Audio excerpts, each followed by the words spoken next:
नमस्कार मित्रांनो, कसे आहात तुम्ही? मी अशी आशा करतो की तुम्ही सर्व आनंदित असाल. मित्रांनो, पवित्र पोर्टलवरती काही अपडेट्स आलेले आहेत. त्याशिवाय काल म्हणजे 27 तारखेला आपल्या महाराष्ट्र विविध ठिकाणी जाहिराती आलेल्या आहेत.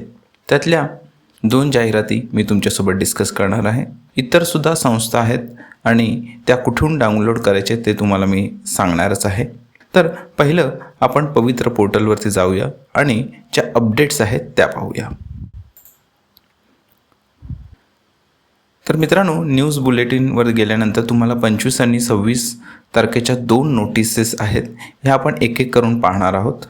तर मित्रांनो, 25 एप्रिल 2024 रोजी पहिली जी सर्क्युलर आलं होतं पवित्र पोर्टलवरती, त्यात असं म्हटलं होतं की 25 फेब्रुवारी 2024 रोजी जाहीर करण्यात आलेल्या निवड यादीतील अभियोग्यताधारकांना यथाशीघ्र नियुक्ती देण्याचे आदेश माननीय केंद्रीय निवडणूक आयोग यांनी प्रत्यक्ष मतदान झालेल्या ठिकाणातील नियुक्तीबाबत कार्यवाही करण्यास दिलेली परवानगी विचारात घेता माननीय प्रधान सचिव ग्रामविकास विभाग यांना विनंती करण्यात आली असून त्याप्रमाणे सर्व संबंधित मुख्य कार्यकारी अधिकारी जिल्हा परिषद यांना त्यांचेकडून निर्देश दिले जात आहेत. ठीक आहे. तर हा जो आदेश आहे तो देण्यात आलेला आहे, कारण जिथे जिथे निवडणूक झालेली आहे तिथे पुढे जी कार्यवाही होऊ घातलेली आहे ती देण्याचे आदेश त्यांनी दिलेले आहेत. पहिल्या फेरीतील कार्यवाही सुरू असतानाच पुढील निवड फेरी घेण्याच्या दृष्टीने सर्व नियमांचे पालन करून प्रशासकीय प्रक्रिया करण्यात येत आहे. पुढील फेरीमधील माजी सैनिक, प्रकल्पग्रस्त, भूकंपग्रस्त व तत्सम पदातील वेगवेगळ्या घटकांच्या मागण्या विचारात घेता समन्यायी पद्धतीने व शासन निर्णयातील सूचनांचे योग्य ते पालन करून कार्यवाही भविष्यात कोणतीही न्यायालयीन गुंतागुंत होऊ नये याची योग्य ती दक्षता घेऊन करण्यात येत आहे. या सर्व बाबी विचारात घेऊन पुढील निवड फेरी सुद्धा लवकरात लवकर घेण्याच्या दृष्टीने प्रयत्न करण्यात येत आहेत. सन 2017 भरतीमधील दिनांक 29 नोव्हेंबर 2023 रोजी प्रसिद्ध झालेल्या यादीबाबत न्यायालयीन प्रकरणांमधील स्थगनादेश उठवण्याच्या दृष्टीने सिव्हिल ॲप्लिकेशन दाखल करण्यासंदर्भात शासकीय अभियोग्यता यांना विनंती करण्यात आली असून त्याबाबतची न्यायालयीन प्रक्रिया पार पाडण्यात येत आहे. उर्वरित भरती प्रक्रिया तसेच भरती प्रक्रियेतील अन्य अडचणी दूर करण्याचा प्रयत्न प्रशासनाकडून सतत केला जात आहे. या भरती प्रक्रियेमध्ये सुरुवातीपासूनच काही मंडळी कोणतीही अधिकृत माहिती नसताना तसेच प्रशासकीय कार्यपद्धती, निर्णय प्रक्रिया अथवा नियम याची जुजबी माहिती सुद्धा नसताना स्वतःच्या मनाने काही संभ्रम निर्माण करण्याचा प्रयत्न करीत असल्याचे दिसून येत आहे. त्यांच्यापासून सावध राहावे. ठीक आहे. उगाचच कन्फ्युजन तयार करण्यात येत आहे, तर त्याकडे लक्ष देऊ नये असे म्हटलेले आहे या सर्क्युलरमध्ये. ज्यावेळी महत्त्वाच्या घटना घडतील त्यावेळी बुलेटिनद्वारे माहिती देण्यात येईल. तर मित्रांनो, ही एक नोटीस होती. 26 एप्रिल 2024 शिक्षक भरती 2017साठी सन 2019 मधील जाहिरात दिलेल्यापैकी ज्या जिल्हा परिषदेच्या 50% रिक्त पद भरतीची कार्यवाही झाली आहे त्या भरतीच्या वेळी राखून ठेवण्यात आलेल्या 50% जागाबाबत शासनाकडे पुढील प्रक्रिया करण्यास आवश्यक प्रस्ताव व माहिती सादर करण्यात आली आहे. यावर शासन स्तरावरून निर्णय झाल्यानंतर पुढील प्रक्रिया करण्यात येईल. अभियोग्यताधारकांमध्ये संभ्रम अथवा निराशा निर्माण होईल असे काल्पनिक मुद्दे काही मंडळी रोज उपस्थित करीत असल्याचे निदर्शनास येत आहे. भरती प्रक्रिया न्याय व कोणत्याही खोडसाळपणाला थारा न देता पूर्ण करण्यास येत आहे. त्यामुळे संभ्रम अथवा निराशा पसरवणाऱ्या प्रवृत्तींपासून सावध राहावे. ज्यावेळी महत्त्वाच्या घटना घडतील त्यावेळी बुलेटिनद्वारे माहिती देण्यात येईल. तर आता हे जे 2017च्या भरती प्रक्रिया जी 50% ज्या पण जागा आहेत त्या भरण्यात येण्यासाठी प्रयत्न चाललेला आहे शासनाचा. ठीक आहे मित्रांनो. तर ह्या 2 पवित्र पोर्टलवरती नोटिसेस होते. तर मित्रांनो, आता आपण त्या 2 जाहिरातींबद्दल चर्चा करणार आहोत. यातली जी पहिली जाहिरात आहे, इथे वेतनमान जे आहे ते शासकीय नियमानुसार होतं. ठीक आहे. या जी संस्था आहे ही एक विद्यापीठ आहे, Gokhale institute of politics and economics. कुठे आहे ही विद्यापीठ? अर्थात पुण्यामध्ये आहे. Gokhale institute of politics and economics is widely recognised as an advance centre for study and research in economics and allied subject. Basically हे पॉलिटिक्स अँड इकॉनॉमिक्सला रिलेटेड आहेत. प्रोफेसरची पदं आहेत इथे. Professor population research centre, government of India 2 post आहेत. एक आहे प्रोफेसर पॉप्युलेशन रिसर्च सेंटर आणि दुसरं आहे centre for study of social exclusion and inclusion policy म्हणजे CSSE अँड IP UGC. ठीक आहे. 2 पोस्ट आहेत. यातली एक ओपन आहे आणि दुसरी OBC आहे. त्याच्यानंतर प्रोफेसर फायनान्समधला प्रोफेसर पाहिजे, पोस्ट 1 आहे. ओपन कॅटेगरी असिस्टंट प्रोफेसर सुद्धा पाहिजे, centre for study of social exclusion and inclusive policy. ठीक आहे, म्हणजे ह्याच डिपार्टमेंटच्या संबंधित आहे. इथे पण 2 पोस्ट आहेत, एक ओपन एक ST.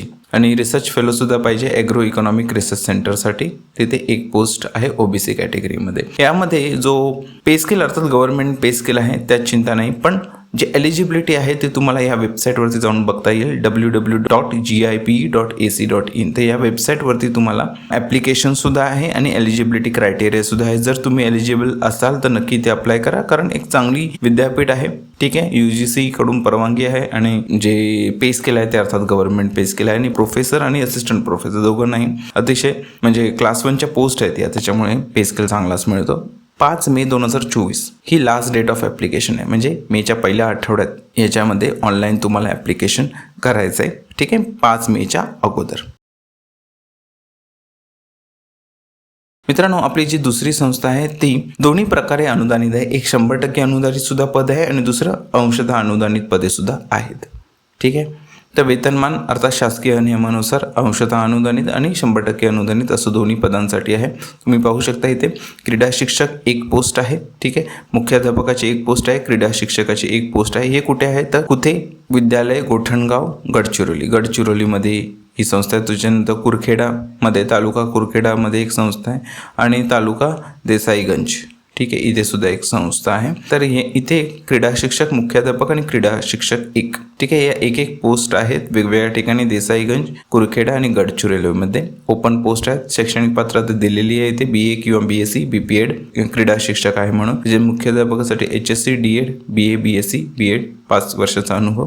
त्याच्यानंतर BA BSc BPED या अंशतः अनुदानित अशा जागा आहेत. त्याच्यानंतर कुथेमध्ये गडचिरोलीमध्येच अजून एक ग्रंथपाल आणि सहाय्यक शिक्षकाचे सुद्धा पद आहेत. 3 पदे आहेत आणि हे अंशतः अनुदानित आहे. पात्रता दिलेली आहे C लायब्ररी किंवा B लायब्ररी. त्याच्यानंतर MSc biology chemistry physics BEd 2 NT आणि 1 EWS अशी पोस्ट आहे. ह्या सगळ्या ओपन आहेत वरच्या आणि इथे NT आणि EWSच्या 2 आणि 1 अशा या पोस्ट आहेत. त्याच्यानंतर कुथेमध्ये चंद्रपूरमध्ये मुख्याध्यापकाची आणि क्रीडा शिक्षकाची पोस्ट आहे. इथे दिलेलं क्वालिफिकेशन HSC DED BA किंवा BSc BEd 5 वर्षाचा अनुभव ओपन. आणि क्रीडा शिक्षक BA BSc BPED open category. ठीक आहे, हे चंद्रपूरमध्ये आहे, ब्रह्मपुरी. गडचिरोलीमध्ये सुद्धा आहे अनुदानित, हे पूर्णतः अनुदानित आहे. ठीक आहे, मुख्याध्यापकाची पोस्ट आहे BA किंवा BSc BEd 5 वर्षाचा अनुभव ओपन. ठीक आहे, ही मुलाखत जी आहे तो 2 मे 2024 रोजी होणार आहे. ठीक आहे, आणि गुरुवार आहे, सकाळी 11 वाजता इंटरव्ह्यूचे आहे. स्थळ कुठे आहे? Patil public school, Patel Nagar, Chandgaon road, doctor Mendhe दवाखान्यामागे, Brahmpuri, चंद्रपूरमध्ये. संपर्क क्रमांक दिलेले आहेत 8788668418. त्याच्यानंतर 9420144519 7020037873. ठीक आहे, तर कॉन्टॅक्ट नंबर सुद्धा दिलेले आहेत. अंशतः अनुदानित आणि अनुदानित अशा ह्या पोस्ट आहेत. मित्रांनो, इतरही अनेक जाहिराती आहेत, पण सर्वच्या सर्व जाहिरातींचा व्हिडिओ बनवणं खूप कठीण आहे आणि वेळ खाऊसुद्धा आहे, पण तुम्हाला त्याचा फायदा मात्र व्हायला पाहिजे. ठीक आहे, बऱ्याच जाहिराती आलेल्या आहेत कालच्या तारखेला, म्हणजेच 27 एप्रिल 2024 रोजी. तर ह्या जाहिराती सगळ्या मी माझ्या टेलिग्राम चॅनलवरती अपलोड केलेल्या आहेत. तर मित्रांनो, हा माझा टेलिग्राम चॅनल आहे. तुम्ही पाहू शकता t.me/शिक्षक_मित्र. या आपल्या टेलिग्राम चॅनलवरती मी विविध जाहिराती अपलोड करत असतो. तुम्ही पाहू शकता 28 तारखेला साधारणपणे 15 जाहिराती अपलोड करण्यात आलेल्या आहेत आणि त्यामध्ये विविध शिक्षकांच्या ज्या जागा आहेत त्या इथे आहेत. ठीक आहे, तसं नेव्ही चिल्ड्रन स्कूल आहे, जे अणुशक्ती नगर आहे मुंबईचं, तिथे पोस्ट आहेत. त्याच्यानंतर भारतीय विद्याभवन पॉवर प्लांट ही एक जाहिरात आहे. त्याच्यानंतर विविध महाराष्ट्रभरात वेगवेगळ्या जाहिराती आहेत. काही ज्या खाजगी संस्था आहेत त्यासुद्धा चांगल्यापैकी पगार देतात. 50,000 किंवा 50,000पेक्षा जास्त सुद्धा काही ठिकाणी पगार मिळतो. ठीक आहे, तर अप्लाय करायला हरकत नाही. जोपर्यंत आपली अपॉइंटमेंट होत नाही तोपर्यंत तुम्ही दुसऱ्या ठिकाणी ट्राय करू शकता. आणि मित्रांनो, पवित्र पोर्टलवरती जेव्हा केव्हा तुमचं नाव येईल तेव्हा इथून तुम्ही राजीनामा द्यायचे. ठीक आहे मित्रांनो, तर प्रयत्न करत राहा. माझी अशी आशा आहे की तुम्हाला चांगल्या ठिकाणी जॉब मिळतील. आणि आपली जी ही चॅनल आहे हा पूर्णपणे शिक्षक भरती संदर्भात आहे. जिथे कुठे शिक्षक भरती होत असते, ज्या ज्या संस्थांमध्ये, तिथे त्या जाहिराती मी पोस्ट करत असतो. तर माझ्या शिक्षक मित्रांकडून अपेक्षा आहेत की तुम्ही या संधीचा लाभ घ्यावा. ठीक आहे मित्रांनो, तर मित्रांनो, आजसाठी एवढंच. मी अशा आशा करतो की तुम्हाला चांगल्या संस्थेमध्ये संधी मिळावी, एका चांगल्या शिक्षक पदावरती तुमची नेमणूक व्हावी. ठीक आहे मित्रांनो, पुढच्या व्हिडिओमध्ये भेटू शिक्षक भरती संदर्भात नवीन अपडेटसहित. तोपर्यंत टेक केअर. Bye bye.